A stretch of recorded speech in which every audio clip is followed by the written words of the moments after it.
नमस्कार दोस्तों, जय जोहार। मैं कौशल तिवारी और दुनिया समझा में आपका स्वागत है।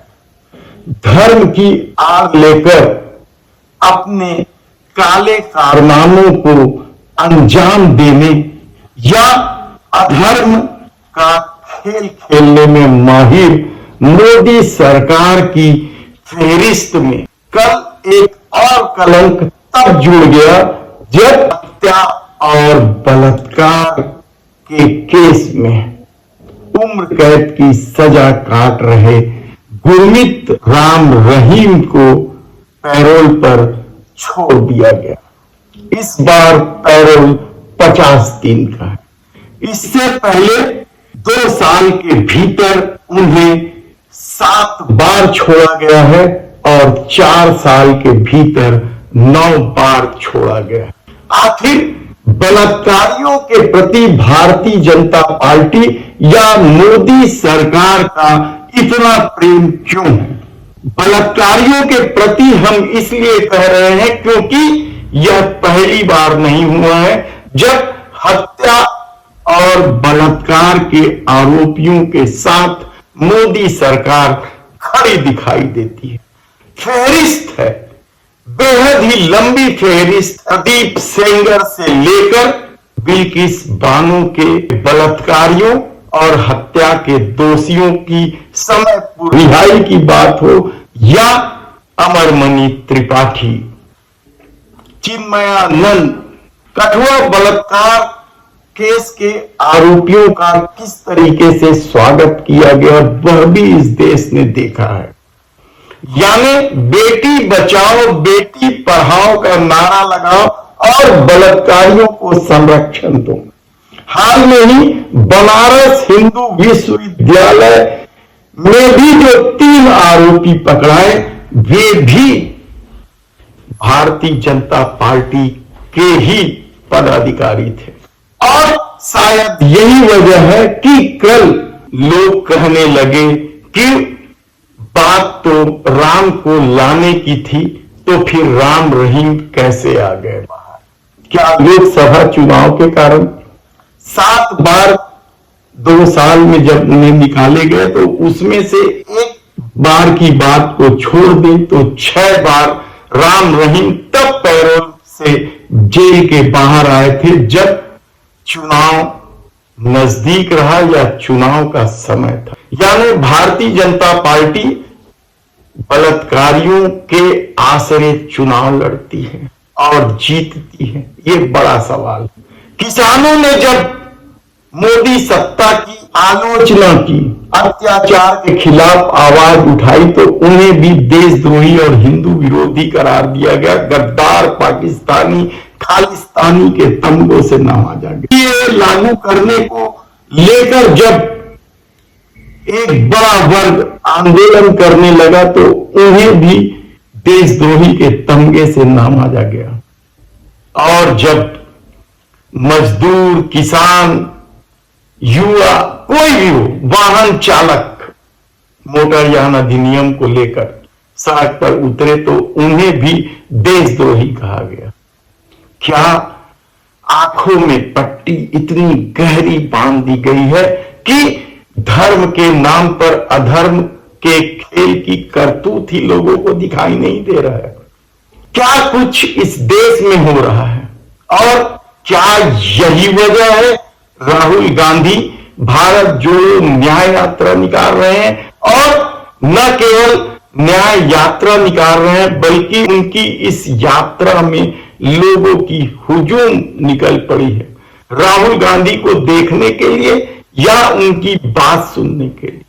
सवाल कुछ भी उठा ले कोई फर्क नहीं पड़ता क्योंकि जिस सत्ता को शंकराचार्यों की परवाह नहीं है, जिन लोगों को शंकराचार्य भी कांग्रेसी नजर आने लगे या देशद्रोही धर्म विरोधी नजर आने लगे तो फिर क्या कहा जाए?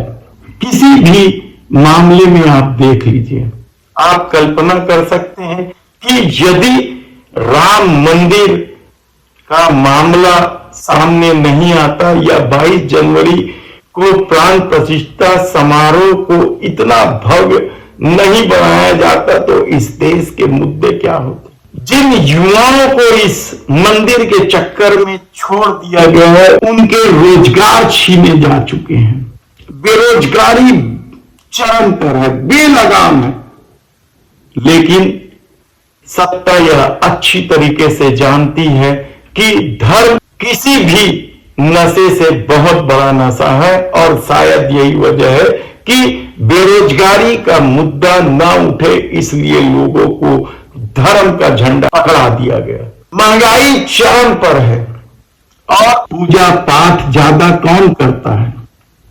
गरीब या मध्यम वर्ग के लोग। तो क्या महंगाई से भी ध्यान हटाने ये इवेंट किए जा रहे हैं? पूरा देश अयोध्या के चकाचौंध में अपनी आंखें खोले या अपनी आंखें फाड़े लगा है, तो उस चकाचौंध के नीचे राम रहीम जैसे बलात्कारी हत्यारे को पैरोल पर रिहा कर दिया। 5 दिन के भीतर जिन्हें जेल भेजने की बात की जाती है, अजित पवार और पूरी उनकी टीम को, उन्हें उप मुख्यमंत्री बना दिया जाता। इस हेमंत शर्मा के खिलाफ ईडी में शिकायत दर्ज है, गंभीर आरोप है। असम के कई मंत्रियों के खिलाफ नाडा साडा के मामले हैं, लेकिन कार्रवाई वहां नहीं होगी, कार्रवाई बंगाल में होगी, कार्रवाई बिहार में होगी, कार्रवाई और दूसरे जगह होगी, दूसरे दलों के नेताओं के खिलाफ हो।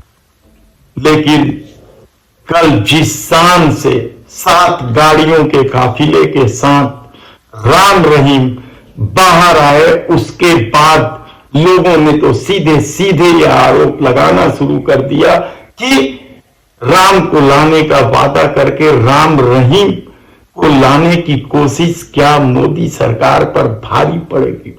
हिडनबर्ग की रिपोर्ट को भी झुठलाया जा सकता है, पेगासस के सच को भी दबाया जा सकता है, राफेल खरीदी में की गई गड़बड़ियां भी राष्ट्रहित की बलि चढ़ा दी जाती है। जोशी मठ में आई दरारें और जनधन की हानि भी राष्ट्रहित के हवाले कर दिया जाता है।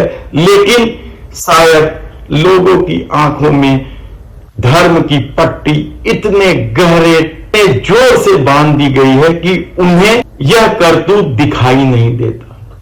और हैरानी की बात तो यह है कि जो लोग हिंदुत्व का झंडा उठाए हुए हैं, जो लोग धर्म की पट्टी बांधे हुए हैं, जिनकी छोटी छोटी बातों में भावना आहत हो जाती है, वे भी शंकराचार्य को क्या इसलिए नजरअंदाज कर रहे हैं क्योंकि न खाता न बही, जो कहे मोदी वही सही।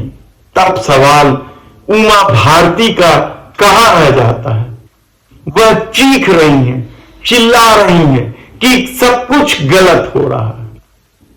कितने ही साधु संत कह रहे हैं कि अयोध्या में राम मंदिर प्राण प्रतिष्ठा में बहुत कुछ गलत हो रहा है, लेकिन उनकी नहीं सुनी जाएगी और उन्हें धर्म विरोधी करार दिया जाएगा।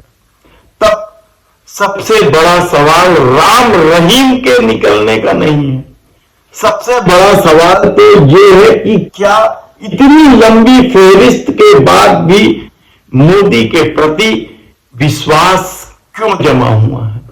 आखिर आरएसएस ने जो झूठ और अफवाह के आसरे जो फसल तैयार किया है, क्या वह इतना फलदार हो गया है कि लोगों को अब धर्म के नाम पर खेले जा रहे अधर्म का खेल भी दिखाई नहीं दे रहा है? क्या लोगों को बलात्कारी हत्यारे और हिंदुत्व की भी बात दिखाई नहीं दे रही है? राम मर्यादा पुरुषोत्तम कहलाते हैं। उन्होंने एक धोबी की तर्जनी, उठे तर्जनी को न्याय देने के लिए माता सीता को वनवास दे दिया था। वे जीवन भर मर्यादा में रहे, लेकिन यहां मर्यादा की नौटंकी हो रही है, धर्म के आड़ में अधर्म का खेल हो रहा है, और जिनके आंखों में पट्टी बंधी है, कहना मुश्किल है कि वह पट्टी कभी उतर पाएगी। धन्यवाद।